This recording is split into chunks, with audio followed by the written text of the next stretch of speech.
Hi friends, welcome to our channel. So ಎಲ್ಲರೂ ಹೇಗಿದ್ದೀರಾ?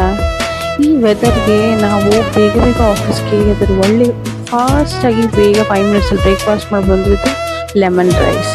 So lemon rice with pickle ತುಂಬಾ awesome ಆಗಿರುತ್ತೆ. So ಯಾವ ರೀತಿ ಮಾಡ್ಬೋದು, ಹೇಗೆ ಮಾಡ್ಬೋದು, ಅಮ್ಮನ ಕೈ ರುಚಿ ಥರನೇ ಬರೋ ರೀತಿ ಮಾಡ್ಬೋದು, ಅದನ್ನು ನೋಡೋಣ ಬನ್ನಿ ಹೇಗೆ ಮಾಡೋದು ಅಂತ.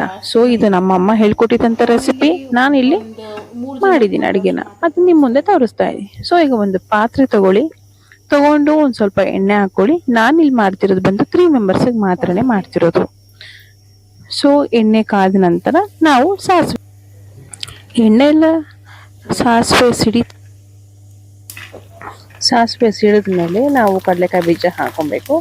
ಕಡಲೆಕಾಯಿ ಬೀಜ ಒಂದು ಸ್ವಲ್ಪ ಫ್ರೈ ಆದ ನಂತರ ನಾವು ಕಡಲೆಬೇಳೆ ಮತ್ತು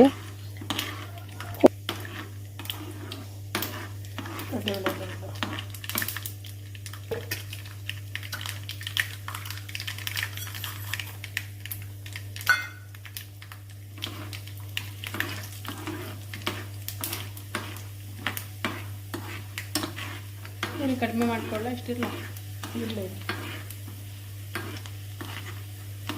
ಇಲ್ಲ ಆಗಬೇಕು.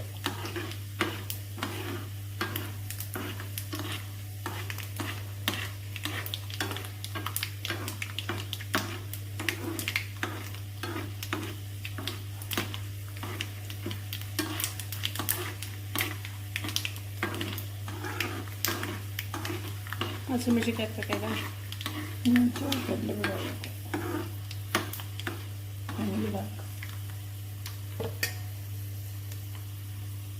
ಸೊ ನಮ್ಮಮ್ಮ ಏನೇನು ಪ್ರೊಸೀಜರ್ ಹೇಳ್ಕೊಡ್ತಾ ಹೋಗ್ತಿದ್ರು, ನಾನು ರೀತಿ ಮಾಡ್ತಾಯಿದ್ದೆ. ಯಾಕಂದರೆ ನಮ್ಮಮ್ಮ ಅಲ್ಲಿ ರೆಕಾರ್ಡ್ ಮಾಡ್ತಾಯಿದ್ರು, ನಾನಿಲ್ಲಿ ಅಡುಗೆ ಮಾಡ್ತಾಯಿದ್ದೆ. ಸೊ ಇಷ್ಟೇ ಈ ರೀತಿಗೆ ನೋಡಿ ತುಂಬಾ ಈಸಿ. ಸ್ವಲ್ಪ ಆಡಬೇಕಾದ್ರೆ ಹಸಿಮೆಣಸಿಗೆ ಸ್ವಲ್ಪ ಜಸ್ಟ್ ಕವರ್ ಮಾಡ್ಕೊಬೇಕಾಗುತ್ತೆ, ಇಲ್ಲ ಮುಖಕ್ಕೆಲ್ಲ ಸಿಗೋ ಸಾಧ್ಯತೆ ಇರುತ್ತೆ. ಆದ್ದರಿಂದ ನೀವು ಆರಾಮಾಗಿ ಈ ರೀತಿ ಮಾಡ್ಕೊಬೋದು. ಸೊ ಈ ಲೆಮನ್ ರೈಸನ್ನು ಹಾಕೊಂಡು ಸ್ಟವ್ನ ಆಫ್ ಮಾಡಾದ ನಂತರ ಉಪ್ಪು ಮತ್ತು ಅರಿಶಿಣ ಮತ್ತು ನೀವು ನಿಂಬೆಹಣ್ಣು ರಸ ಏನು ತೊಗೊಂಡಿರ್ತೀರ ನಿಮ್ಗೆ ಎಷ್ಟು ಉಳಿಬೇಕಾಗುತ್ತೆ ಅದ್ರ ಮೇಲೆ ಡಿಪೆಂಡ್ ಆಗುತ್ತೆ. ನಾನಿಲ್ಲಿ ಮಾಡ್ತಿರೋದು ಬಂದು 3 ಮೆಂಬರ್ಸಿಗೆ ಮಾತ್ರ, ಆದ್ದರಿಂದ ನಾನು 1 ನಿಂಬೆಹಣ್ಣು ತೊಗೊಂಡಿದ್ದೀನಿ. ಅದು ಜಸ್ಟ್ 1 ಟೈಮಿಗೆ ಮಾಡ್ಕೊಂಡೆ, ಅದಕ್ಕೋಸ್ಕರ ಇದನ್ನೆಲ್ಲ ಆ್ಯಡ್ ಮಾಡಿ ಆಮೇಲೆ ನಿಂಬೆಹಣ್ಣು ರಸ ಆ್ಯಡ್ ಮಾಡಿ ಕೊತ್ತಂಬರಿ ಸೊಪ್ಪನ್ನ ಲಾಸ್ಟಲ್ಲಿ ಹಾಕಬೇಕು. ಅದು ಹಾಕಿದ್ಮೇಲೆ ಕಾಯಿ ತುರಿ ಹಾಕ್ಕೊಂಡು ಮಿಕ್ಸ್ ಮಾಡಿ ಅನ್ನಕ್ಕೆ ಮಿಕ್ಸ್ ಮಾಡ್ಕೊಬೇಕಾಗತ್ತೆ. ಸೊ ಇದಿಷ್ಟು ನನ್ನ recipe. So very very easy recipe. ಸಾಕಲ್ವಾ? ಸಾಕು.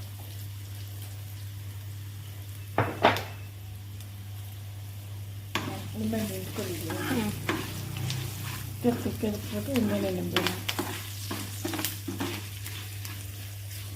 ಅಷ್ಟೇ. ಮುಟ್ಕೊಂಡೇ ಇದ್ರೆ ಇದಾಯ್ತದೆ. ತಪ್ಪಾಗ ಅದಕ್ಕೆ ಸರಿಯಾಗಲ್ಲ.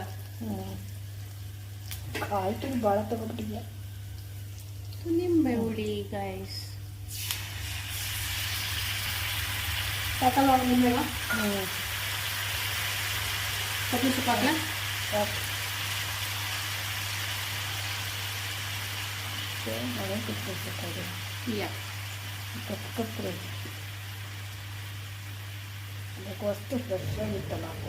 ಸೊ ಇಲ್ಲಿ ಅಮ್ಮ ಹೇಳ್ತಾ ಇದ್ರು, ಇನ್ನೂ ಸ್ವಲ್ಪ ಫ್ರೆಶ್ ಆಗಿದೆ ಕೊತ್ತಂಬರಿ ಸೊಪ್ಪು ಇತ್ತು, ನೀ ಅದನ್ನು ತೊಗೊಂಬೋದಿತ್ತು, ಇದನ್ನು ಯಾಕೆ ಹಾಕ್ತಿದ್ಯಾ ಅಂತ ಕೇಳ್ತಿದ್ರು. ಬಟ್ ಆದರೆ ಕೊತ್ತಂಬರಿ ಸೊಪ್ಪು ಚೆನ್ನಾಗೇ ಇತ್ತು, ಬಟ್ ಸ್ವಲ್ಪ 1-2 ಡೇಸ್ ಹಳೇದಿತ್ತು. ಬಟ್ ಚೆನ್ನಾಗಿತ್ತು, ಯಾಕೆ ವೇಸ್ಟ್ ಮಾಡಬೇಕಲ್ವ ಗೈಸ್ ಅದನ್ನು. ಕೊತ್ತಂಬರಿ ಸೊಪ್ಪನ್ನ ಕಡ್ಡಿ ಎಲ್ಲ ಇತ್ತು, ಕಡ್ಡಿ ಎಲ್ಲ ತಿಂದರೆ ನಾರಿನಾಂಶ ಇರುತ್ತೆ, ಅದು ಒಳ್ಳೆಯದೇ. ಸೊ ಅದರಿಂದ ಆ್ಯಡ್ ಮಾಡಿದೆ. ಸೊ ಫ್ರೆಶ್ ಕೊತ್ತಂಬರಿ ಸೊಪ್ಪು ನೀವು ಮಾಡಬೇಕಾದ್ರೆ ಆ್ಯಡ್ ಮಾಡ್ಕೊಳ್ಳಿ, ಇನ್ನೂ ಸೂಪರ್ ಆಗುತ್ತೆ ಚಿತ್ರಾನ್ನ. ಸೊ ಇದಿಷ್ಟು ನನ್ನ ವ್ಲಾಗ್. ನಿಮ್ಗೆ ಈ ವ್ಲಾಗ್ ಇಷ್ಟ ಆಗಿದ್ದರೆ ದಯವಿಟ್ಟು ಒಂದು ಲೈಕ್ ಮತ್ತು ಸಬ್ಸ್ಕ್ರೈಬ್ ಮಾಡೋದನ್ನ ಮರಿಬೇಡಿ.